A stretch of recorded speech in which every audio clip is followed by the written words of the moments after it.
Si Jesus ba sinungaling? Walang ibang nagtuturo ng kasinungalingan, demonyo. Tapos gagamit ka ng Bible? Hindi ka ba nakakahiya sa Diyos? Tingnan mo ang iyong sarili kung ano ka.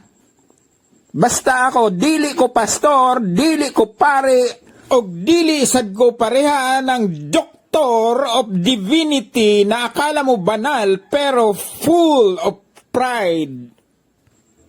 I'm just trying my best to be a disciple of Jesus.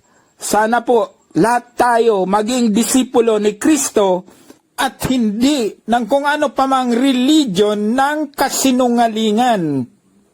Kaya kayo dyan guys, huwag niyong gagamitin ang Word of God para ipangbuli sa kapwa nyo. Dahil kung bully kayo, mas bully ako sa inyo. Nagsishare lang din naman ako. Ang pagkakaiba lang dahil nang bubuli ako ng katotohanan para sa inyo, na nang bubuli ng kasinungalingan ng religion nyo. Pag pinapabasa sa inyo kung saan sa Biblia, wala nga kayong maipakita. Tapos hingi kayo ng kung anong mabasa o kung saan mabasa sa Biblia. Ang sinasabi ko, na pag binasa ko, hindi nyo naman papaniwalaan. Alam nyo ba kung ano ang sabi sa Bible? Huwag mong ibigay ang perlas sa mga aso. Mga aso kayo. Yan ang totoo.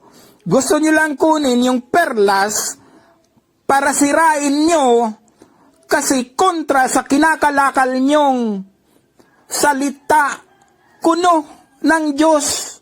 Nakakaya kayo. Ay iwan. Itigil nyo na yan dahil sa kung baga totoo ang sinasabi nyong malapit na ang Diyos, saan kayo nyan pupulutin? Sa preaching nyo ng kasinungalingan na pati pangalan ni Jesus ay kinakalakal nyo at ini-exploit nyo pa. Samantalang tayo naman po ay pare-parehong mga putik, amoy lupa. Masabi na naman yung mga nagbubuli dyan, ikaw lang. Anyway guys, tambing ko lang yan Wala pong pikunan, walang personalan, maliban lang po sa pag-share ng Word of God.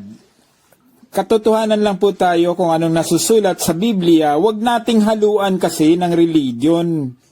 You set aside, or we have to set aside all religion of lies. Alam nyo, kung atin pong pag-aaralan ang iba't ibang karakter ng mga tao during the time of Christ, mayroon na po ding mga religion noon na nagdi-discriminate ng tao, lalong-lalo na doon sa mga supot. Hanggang ngayon, maraming supot. Saan kayo doon? Sa grupong yon. Sapagkat ang pinaka-mayor during those days ay walang iba kundi yung mga Pariseo. At yan po yung mga religionist or group of religion na pumatay kay Jesus. Kaya madali lang malaman natin kung alam natin ang kanilang mga kwento sa Bible. Mahalata mo naman yan Ang problema kasi, ang mga tao hindi na nag-aaral ng Bible. Puro lang ang religion ang kanilang pinaniniwalaan kahit na religion ni Judas. Kaya guys paalala lang. Kung gusto po natin ng katotohanan, huwag nating haluan ng religion na nagdi-discriminate doon sa mga supot na akala mo'y tuli naman siya, supot din naman pala. Ay di parehas din ang baho niya doon sa baho ng ibang mga religion. Walang pinagkaiba. Dahil lang doon sa who does not pay, tingnan mo naman yan ha. Kaya sana po kung tayo ay mag-share ng Bible truth, Bible lang po, wag nating haluan ng religion. At nang hindi po rin naman tayo maging katulad ni Judas na nang dahil lang sa barya ng pera, pinagkanulo niya si Jesus at ibinenta doon sa mga Pharisees. Hanggang sa muli po, ito si Kuya Palabs dito sa ating channel na Friends and Followers.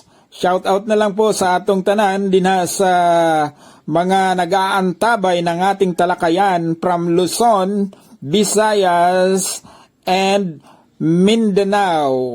Sa ulitin, daghang salamat sa tanan.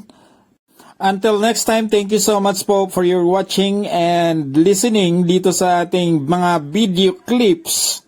And God bless na rin po sa inyong tanan. Amen?